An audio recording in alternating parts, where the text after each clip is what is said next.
pessoal, estamos aqui mais uma vez reunidos, eu, Cleiton Ogura e Ângelo Binder, também do outro lado aí, para a gente bater um papo. Esse nosso Vinilscast, que é um bate-papo sobre vinil, sobre música, sobre selos, enfim, todo esse universo musical que envolve o bolachão, o velho e bom bolachão, o vinil, né, que a gente colocava na vitrola para escutar antigamente, e hoje muita gente nessa retomada do vinil. E é esse o tema do nosso bate-papo de todas as quinzenas, né? Quinzenalmente a gente está aqui nas terças-feiras, quartas-feiras também, em todas as plataformas, o Vinilscast. Muito boa noite, Ângelo Binder, e hoje o nosso bate-papo é importantíssimo da nossa majestade, o rei. Boa noite, Cleiton. Boa noite, bom dia, boa tarde para quem for ouvir, não importa o horário, ele quer liberdade total, né? Você pode ouvir quando você quiser, como você quiser, né?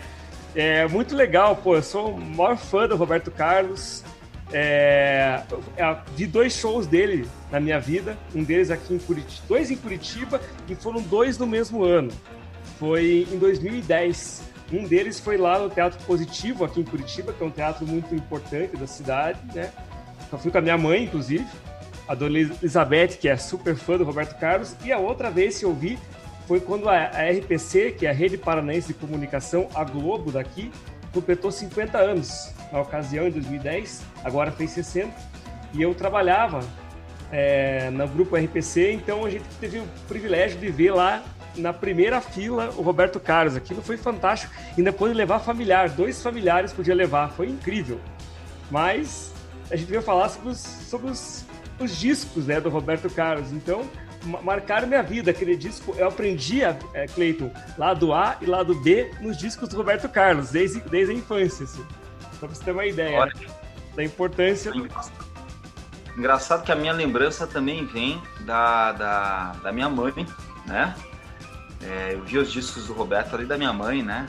Os vinis dali, eu lembro bastante. Ela também, nos carros, eu andava muito com ela de carro, né? E ela com as fitas cassete do Roberto, né? Ali no carro e fazendo as entregas. Ela mexia com bijuterias na época.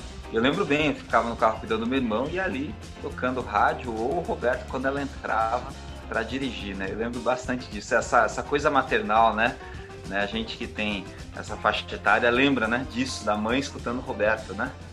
Exatamente, é marcante, assim. Eu não sei se para você também era assim, mas o final de ano era guardado não só pelo especial do Roberto Carlos, mas pela compra do disco do Roberto Carlos, assim, compra ou presente, né? Que minha mãe estava ganhando de amigos, de amigas, o meu pai até alguns anos, meu pai acho que chegou a presentear, mas era aquela espera, né, para chegar. Enquanto não chegasse o disco do Roberto Carlos em casa, parecia que o ano não terminava, assim, né? Não sei se com você era assim também. Você chegou ou disco ou cassete também, que às vezes não tinha condições de comprar o disco, mas o cassete dava um jeito de ter, assim, né? Tinha essa história, assim, né? O fim de ano até hoje, né? Até nos dias de hoje tem essa... Muita gente espera, né? Pelo especial. E isso já tem muitos e muitos anos, né? O Roberto tem essa questão, né? Forte dos fãs de longa data, né? Ele tá fazendo quase 80 anos, tá com 79, né? É isso, né, Ângelo? É isso aí. Poxa. Ele é de 41, isso aí. A longevidade do sucesso dele, né, é algo incrível, né? Então, desde lá do início da Jovem Guarda, então, fãs de todas as idades, e o Natal ali, né, o show do Roberto ali pro fim do ano é muito esperado, né? E me fala uma coisa, e a gente veio falar sobre os discos, né, os vinis dele, assim. Queria que você contasse um pouco o que você tem no teu acervo que é muita coisa, né? O acervo do Roberto Carlos para quem não ouviu o primeiro podcast, nós falamos sobre os Mutantes, né? Então, os Mutantes têm um acervo muito menor que o Roberto Carlos. Então, quero saber se você consegue... O que você tem do Roberto Carlos no teu acervo? Assim, o que você tem... Como é que é o teu acervo do Roberto? Olha, eu, na verdade, assim, do Roberto Carlos, eu tenho os meus discos favoritos, né? Vamos dizer assim, eu tenho realmente não tenho um acervo gigante do Roberto, Porque, para você ter ideia, eu dei uma pesquisada já há alguns anos atrás, quando teve aquela polêmica sobre a biografia dele não autorizada, enfim, Sim. eu dei uma estudada sobre algumas coisas e eu fiquei impressionado. Tinha um dado de 61 a 98, olha, de 1961 a 1998, ele lançou um disco inédito por ano. Você estava falando assim em discografia esperar, do tamanho, olha só, de 61 a 98, o cara lançou um disco inédito por ano. Então é algo assim realmente, né, fantástico. É uma obra, né, muito grande e teve muitas variações, né? Discos com mais sucessos, outros com menos. Outro que tinha um sucesso apenas, mas era o sucesso. E eu tenho aqui na minha coleção os discos que eu mais gosto, né? Que é a fase do Roberto mais antiga, né? É uma fase que começa ali. Eu vou começar mostrar aqui para você e falar para quem está escutando a gente. Eu começo com um disco de 67. Tem discos anteriores que eu tenho aqui na minha coleção que eu gosto, mas assim, eu vou falar sobre os que eu mais gosto. Ok. Tá? Tem muito pano para manga, mesmo assim. Eu escolhi alguns poucos e tem pano para manga porque falar dos discos do Roberto tem muita coisa. Então eu selecionei aqui os que eu mais gosto. Vou começar com 67, que é um disco que é o Roberto Carlos em ritmo de aventura. Esse é bom. De 1967, e é um disco que tem sucessos. Eu gosto muito porque o Roberto, tem gente, eu sigo alguns grupos, né, no Face, no Instagram, e teve um post esses dias do Roberto e do Erasmo andando na rua na década de 70, devia ser ali 74, porque eles estavam com um disco de 74, que eu até vou mostrar para vocês, 74, não, 71. Disco 71, que é esse aqui. Depois a gente vai falar sobre ele. E tinha um menino na mão, um menino com esse disco na mão, andando na frente dos dois. Alguém postou isso num grupo que eu participo. E aí, poxa, que foto bacana. É o Erasmo, o Roberto, assim, o menino super interessado no disco, né? O menino olhando pro disco, assim. E aí teve gente que... os haters, né? Não, porque Roberto não sei o que e tal. Começou a falar um monte de coisas. E ali no meio da conversa eu vi que tinha gente que falava, vocês estão falando besteira, né? E a verdade é o seguinte, o Roberto, ele começou ali cantando bossa nova, cantando, né? O que ele tinha na época ali, realmente. E na sequência ele já adotou o rock. Ele foi um dos responsáveis, né? Isso é muito importante falar. A gente falou dos Mutantes na semana passada. Exatamente. Os Mutantes. Pergunta para Rita Lee quem era o Roberto. Pergunta para o Arnaldo. O Roberto era o cara. Para eles era o cara que foi lá e começou a tocar rock. Sim. Né? Que começou a desafiar o violão da bossa nova. Então a Jovem Guarda ela vem disso, né? Então ele foi um dos precursores, né, do rock no Brasil. Então, por mais que hoje ele não esteja vinculado ao rock, né? Diferente, por exemplo, do Erasmo, parceiro dele, que continuou a vida inteira vinculado ao rock, né? O Erasmo, ele não, né? Mesmo ele tendo momentos mais românticos e tal, mas ele sempre teve a veia rock. O Roberto não. Mas lá atrás, ele foi o responsável pelos primeiros rocks no Brasil, o movimento rock no Brasil, e o primeiro movimento que é a Jovem Guarda, um movimento com a guitarra, né? Então, muita gente se esquece disso. E a pessoa escuta rock metendo pau no Roberto. Cara, sim. Tem toda... É interessante, porque ele mudou completamente. E a memória do povo é curta, né? Eles ficam só com esse cara sou eu, essas últimas coisas aí dele, e esquece lá atrás que o cara foi o precursor, né, de fazer rock, desse movimento rock. Inclusive é legal você falar isso, porque na época, assim, era...